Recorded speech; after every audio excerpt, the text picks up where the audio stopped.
Hi there, Richard Filmer here, and welcome to another Richard's Rock Rambles. So today, and for the next couple of videos, quite a few going forward, we're going to be looking at notable and perhaps not so notable debut albums. Some of them might be special to myself and to you. Others, for the most part, will be well-known albums that have gone on to become iconic debut albums.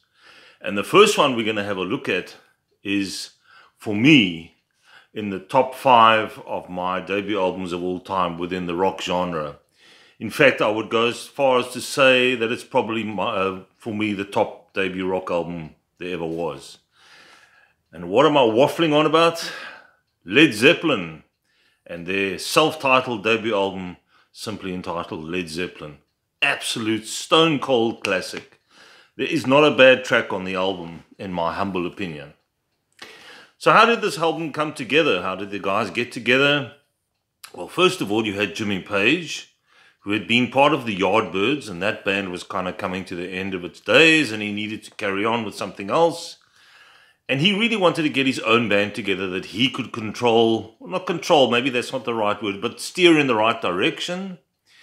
And so when he left them, he got together with John Paul Jones, who had been another notable session muso in the UK. Jimmy Page, of course, was also a session muso, played on many people's albums, sometimes credited, sometimes not. Same with John Paul Jones. So these two guys had a lot of cred, really great musicians, well-versed in what they had to do. And they hooked up with two gentlemen who were pretty much unknown, really. They were in a fairly small band called the Band of Joy. And I'm talking about Robert Plant on vocals and John Bonham on drums, who would go on to become such an integral part to the whole Led Zeppelin package. So they got together and Led Zeppelin was formed. They were first called the New Yardbirds, changed the name to Led Zeppelin, and of course the rest is history.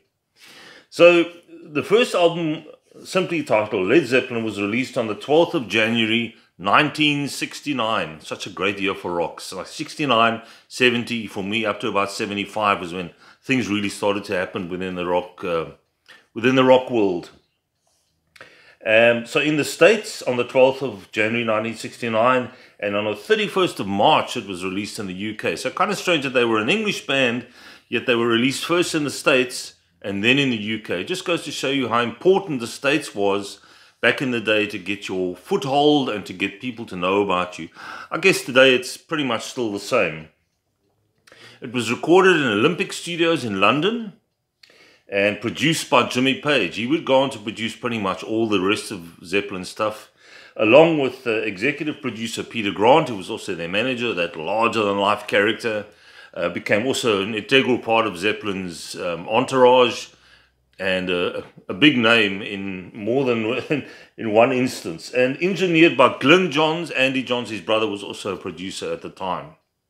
So those are the guys behind the scenes, twiddling the knobs and what have you. And yeah, the first album for me is a fusion of hard rock and blues.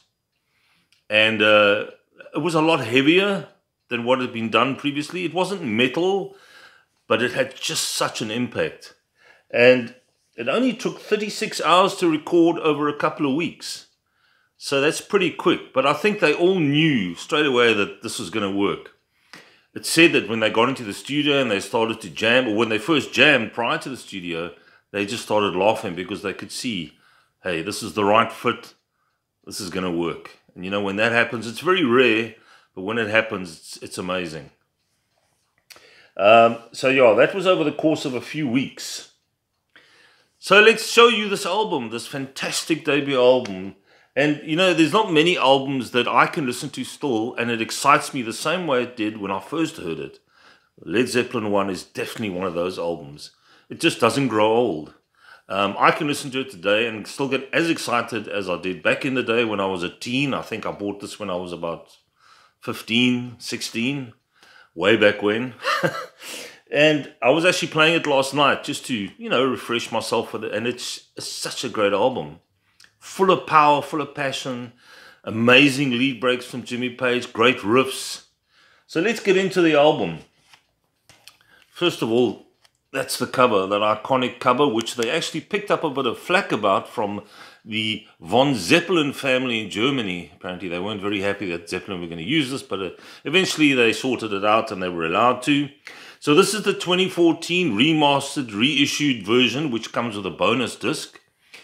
Jimmy Page re-released all the Zeppelin catalogue with bonus discs in 2014. Did a great job, well remastered, and I mean, he's such a perfectionist. You were only going to get a good job.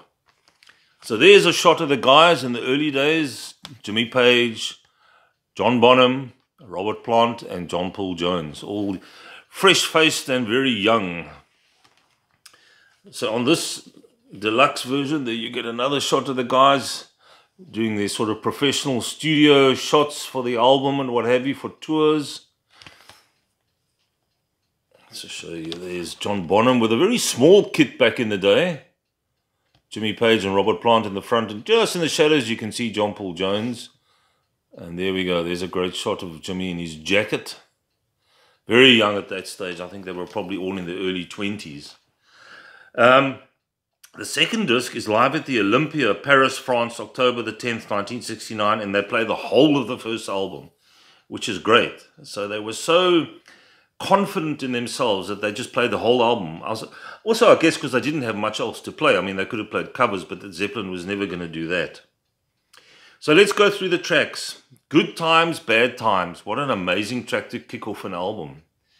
Punchy. It's got some pop sensibilities, but from the first track to the last, you get to hear Robert Plant's power as a vocalist. And for me, he never sounded better than on this first album. This and the second album, Led Zeppelin 2, for me, are his strongest vocal performances. He would obviously change his style a bit over the years. I think his voice got a little higher, but higher pitched. But I just love this early stuff. It's just so visceral and so in your face. You know, you couldn't ignore this album. And he was a big part of that. Babe, I'm Gonna Leave You. Another track for Robert Plant to showcase his vocals, as well as Jimmy Page. And you can hear how locked in John Paul Jones and John Bonham are. You know, if your rhythm section works, and it works well, that's half the battle won. And these guys were blessed with two of the best. A bassist who was a keyboardist as well, a multi-instrumentalist who was really locked in, and John Bonham, who was just a powerhouse drummer.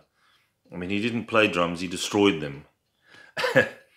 You Shook Me, another bluesy track with just amazing vocals. That's for me, the biggest, apart from the musicianship, the vocals on this album are what really sell it. Dazed and Confused. Here's a bit of a prog element even to Zeppelin, even in the early days. It's got about 3 different parts, and at the end it just picks up. You know, there's like this break. And that would be the track where Jimmy Page first used his violin bow. And I stand to be corrected here, but I think it was actually done before he did it. But he really took it to another level. And when they played live, when they did this track, he always brought it out. So it had like 2 different parts. Starts off with that slow bass intro. And it just builds and builds. And then he comes sort of in the middle with a violin bow. You know, whacking the guitar strings. Quite unusual for its time. So that would be the sort of standout track for me on this album. Although they all stand out. So that was Dazed and Confused. And that was probably the longest track on the album. I think it's about 8 minutes long. Just, you know. Dazed and Confused. 8 minutes, 30 seconds. Yeah, so it's quite long for those. Because, you know, they're coming out of a period where you had singles. And everybody sold it. But this was now the start of the album being the main focus for bands. No more singles. And Zeppelin never released a single in their entire career. How's that? They were pressurized. Come on, guys, release single. No, we're an album band. We sell music on our albums. We're going to make our money off our albums. And it worked. Your Time Is Gonna Come. Another great, also quite poppy, quite commercial, but just with an edge. That's what I liked about Zeppelin. Black Mountain Side was the instrumental where Jimmy usually played his Dan Electro guitar. I think I've got a shot for it. I'll show you just now. Communication Breakdown, another great rocker. Just an amazing opening riff that Jimmy has. I Can't Quit You Babe, another bluesy track. And they've been accused of borrowing for this album, you know, stealing from other people. In music, everybody steals and borrows. You know, it's part of the deal. And to me, it made no difference that they borrowed from the blues masters. You know, they just made it their own. And in fact, I think if you pay homage to earlier guys, there's nothing wrong with it. You know, I don't see an issue with it. And we finished the album off, track number 9, with How Many More Times, where Robert Plant really lets rip on the harmonica. A great harmonica player. All the frontmen from those days, Ian Gillan, Robert Plant, Ian Anderson, all could play the harmonica. Mark Farner from Grand Funk is another. And Robert Plant was no slouch. Mick Jagger from the Stones, another great harmonica player. So those were the tracks. 9 tracks, but all 9 just stand out brilliant, in my humble opinion. Led Zeppelin. So this is the inside booklet that comes with this deluxe edition. There's a shot. Very young guys. I just want to see if I can get a shot of Jimmy playing his Dan Electro. There's another cool shot of the guys. I've been told that I look a little bit like Robert Plant, and if that's the case, hey, I'm up for that. There's a live shot, early live shot, back in the day. And there he is playing the Dan Electro. That's the guitar he played on Black Mountain Side to get that sort of strange sound. And there's another one. So there we go. Those are the cool pictures you got with the reissue in 2014. As I said, well produced, really cool, clear sound. But that's what you expect from Jimmy Page. So as I said, they did borrow. You Shook Me was actually a Willie Dixon number, lyrics by Willie Dixon. Dazed and Confused was written and recorded by Jake Holmes in 1967. And he actually went to court over that, and they had to settle a few years later. I'm not sure what the amount of money was, but anyway, they sorted that out. I Can't Quit You was a Willie Dixon track. And How Many More Times was actually an improvised around a Howling Wolf track called How Many More Years. So they just changed the lyrics. But of course, as I said, they made it their own. It was a Zeppelin song. And the album went gold in the US in 1969. So already then it had gone gold, which is amazing. I'm not sure how many times platinum it's gone since it was released, but I'm sure it's quite a few. So there we go, guys. An absolute stone cold classic, Led Zeppelin. If you don't have this, why not? You need it.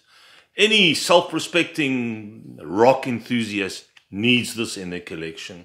It doesn't get old. It's a classic for a reason. So next time we can have a look at another look at one of my favorite bands, and another look at a debut album, and we're going to have a look at the first album by the band, Black Sabbath. I'll see you guys then. Take it easy. Look after yourselves. Cheers.